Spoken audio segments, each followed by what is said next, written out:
Chapter 5. Shocking News. Mr. Drury reported to Nancy that his secretary, Miss Hanson, had checked with various other airlines that Mr. Moto might have taken to Japan. None of them had any record of a flight booked in his name, he said. I also got word on Mr. Kikichi. As far as she could ascertain, he's in the United States legally, and there were never any charges against him. Thank you for your report, Mr. Campbell Drury, Nancy said with an impish grin as they walked toward the boarding gate. Mr. Drew squeezed his daughter's left arm affectionately. You're welcome. And now we'd better go. Our flight is ready. The Drews followed a group of passengers onto the large jet and took their seats. Nancy was intrigued by the dainty hostesses in native kimonos. Before the first meal was served, the young women brought in steaming hot towels for the passengers to wash their hands with. When the trays of food were set before them, the Drews looked at them, wondering how they would enjoy the exotic dishes. Nancy remarked politely, "Isn't that an attractive color arrangement?" The tray contained a bouquet of green parsley in a small vase. Next to it was a tiny platter with pinkish raw fish. White boiled rice and a dish of broiled eel were alongside it. A pot of green tea was served, and dessert consisted of a combination of fresh apricots and peaches. Mr. Kampura was seated at the very front of the plane, near the exit door. Once Mr. Drew walked up close to him and talked to the hostess, but he kept his eyes on the Japanese man all the while. Kampura was speaking to the man sitting next to him, but their conversation was unintelligible to the lawyer. When they arrived at their destination many hours later, Mr. Kampura was the first to get off the plane. Nancy and her father tried to follow him, but with most of the passengers standing in the aisle, it was impossible. The Drews claimed their baggage and walked out into the lobby. They noticed a Japanese couple who were waiting near an exit. The man looked so much like Professor Mise in River Heights that Nancy and her father felt he must be his brother. The Americans walked up to the couple. "Pardon me, but are you Mr. and Mrs. Mise?" Nancy asked. The man smiled. "Ah, yes. And you are Mr. Drew and Miss Nancy Drew?" "Yes, we are," the lawyer replied. "We're delighted that you speak English. Unfortunately, we have never learned your language." The couple bowed low to the visitors, and Mr. Mise said, "You make us very happy by visiting us. Perhaps you will pick up some Japanese phrases while you are here." "I'd like to," said Nancy. Mr. Mise took her suitcase, and the Drews followed their hosts outside to a waiting car. Nancy could not resist taking a peek at the tires. They did not have the Rising Sun insignia on them. As Mr. Mise drove through the city, Nancy and her father commented how much it resembled an American metropolis, despite the sprinkling of one-story brown wooden houses, which served as a small reminder of old Japan. Most of the people wore Western dress, and the streets were literally teeming with the city's 10 million inhabitants. Mr. Mise came to an open area with a large marketplace and stopped the car. "Would you like to get out and walk around?" he asked. "This is one of our flower markets. We Japanese like our gardens to be all green because we think it induces tranquility and rest. But we enjoy flowers in the house." Part of the area was filled with chrysanthemums of every conceivable color and size. These flowers were not yet in full season, and apparently they had been forced. Mr. Drew spoke up. "May I purchase some for you, Mrs. Mise?" The woman smiled and bowed. Later, Nancy learned that it was considered bad manners for a Japanese to refuse a gift, which was called a presento. Yellow chrysanthemums were bought. Then the journey proceeded to the Misei's home, which was several miles out of town. It proved to be a beautiful place and was entirely concealed from the road by trees and bushes. A gardener on a stepladder was pulling needles from a pine tree. Mrs. Misei explained why. Japanese do not care for bushy gardens. We like to be able to look through the foliage, so a certain number of needles are pulled out. They rode to the house. Mrs. Misei, Nancy, and Mr. Drew alighted, while Mr. Misei took the car to the garage. The house was designed in true Japanese style, with sliding panels for walls. The panels could be opened easily to give more space. Mrs. Misei said with a smile, "We do not sit on the floor to eat, as many of our countrymen do. We prefer the type of table and chair that you have in your country." Nancy asked if the couple slept on the floor, as was the custom, and was told that in their second-floor bedrooms there was American furniture. Mrs. Misei led the Drews to their rooms, and while the visitors were unpacking clothes, she arranged the chrysanthemums in a typical Japanese pattern. At the top of the bouquet was one flower, surrounded by leaves. Below it was another, and near the rim of the vase was a third. The arrangement was very artistic.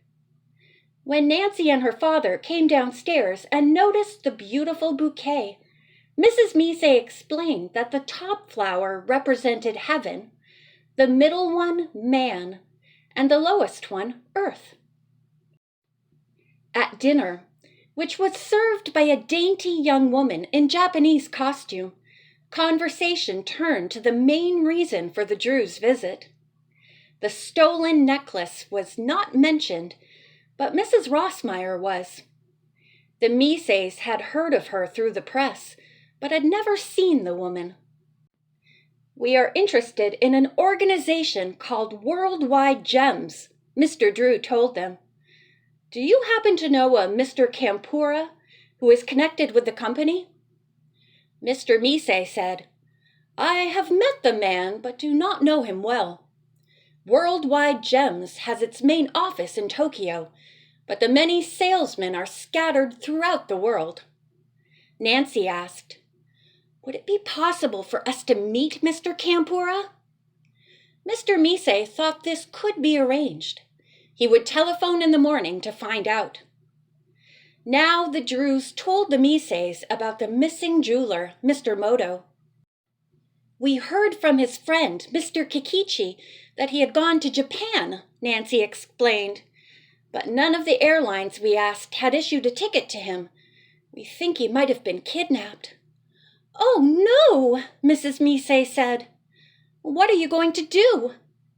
"He has a brother in Tokyo," Nancy said, "Tetsuo Moto. I would like to find out if Tetsuo has heard from him." Mr. Misei brought out a telephone directory to find Tetsuo's number. There was a listing, but when he called up, he was told that the number had been disconnected because the man had moved. "Shall I get in touch with the police and explain the situation?" Mr. Misei asked. "Perhaps they can trace Tetsuo Moto for you." "That would be a good idea," Mr. Drew said, and the host put in the call. "The officers will let me know if they can find him," he reported after a short conversation. "And now it is late. Any time you wish to go to bed, do tell us. We want you to feel at home while you are here. Please do not hesitate to ask us for anything you may desire." Mr. Drew said, "You are very thoughtful. Nancy and I are tired and would appreciate getting some sleep. Once more, I want to thank you for inviting us here." Nancy spoke up. "Your brother, the professor, and his wife are wonderful people. I can see that you are exactly like them." Everyone said good night and went to his room. The following morning, when Nancy came to breakfast, she found an envelope alongside her plate. Her name was printed on it in large, bold letters. Inside was a single sheet of writing paper containing the following equation: 4 + 9 = 13. Puzzled, Nancy handed the note to Mr. Misay and asked if he knew what it meant. A worried expression spread over his face. 4 is shi in Japanese, which also stands for death. 9 is ku, which translates to suffering and pain. 13 has no double meaning. "It does to me," Nancy said slowly. "I'm sure it refers to the 13th Pearl." "I do not understand," Mr. Misay said. "What is the 13th Pearl?" "Danger," Mr. Drew said tensely, then told the Misays about Mrs. Rossmeyer's stolen necklace. When he finished, their host frowned. "Do you think the stolen 13th Pearl has been brought to this country?" "That's what we're trying to find out. We believe that Mr. Campora might be mixed up in this somehow, and we are here to investigate." Mrs. Misay had a suggestion. "When you go to Mr. Campora's office, Nancy should dress like a Japanese girl. Then she will not be recognized if someone is following you." Mr. Misay thought this was a wise idea. He also felt that he should go with Nancy, while Mr. Drew and his wife should leave later and take a different route. An appointment with Mr. Campora had been made for 11 o'clock. This left plenty of time for Mrs. Misay to disguise Nancy. The woman said she had been a dancer and knew all about makeup. "I am sure I can make you look like a Japanese girl." First, she rubbed white salve on Nancy's face and covered it with powder to lighten her suntanned skin.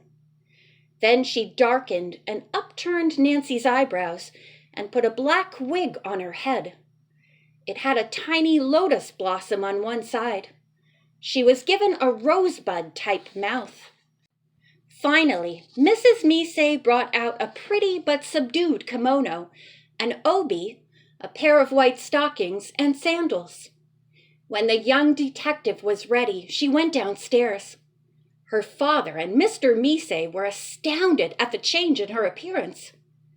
"It's a perfect disguise," Mr. Misay marveled. "I would never recognize you." Mr. Drew joked about his lovely little Japanese daughter. Then she and Mr. Misay set off in his car. They arrived at the offices of Worldwide Gems about 10 minutes earlier than Mr. Drew and Mrs. Misay.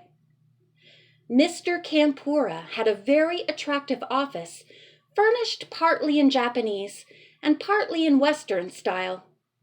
Nancy bowed low when she was introduced, but on purpose her name was so slurred that no one could understand it. Just then a man walked into the room and stopped short when he saw the visitors. "So sorry to interrupt," he said with a smile. "I was not aware that you had guests." Mr. Campora seemed uncomfortable at the interruption. "This is Mr. Taro, the president of our organization." He introduced the pleasant-looking Japanese man.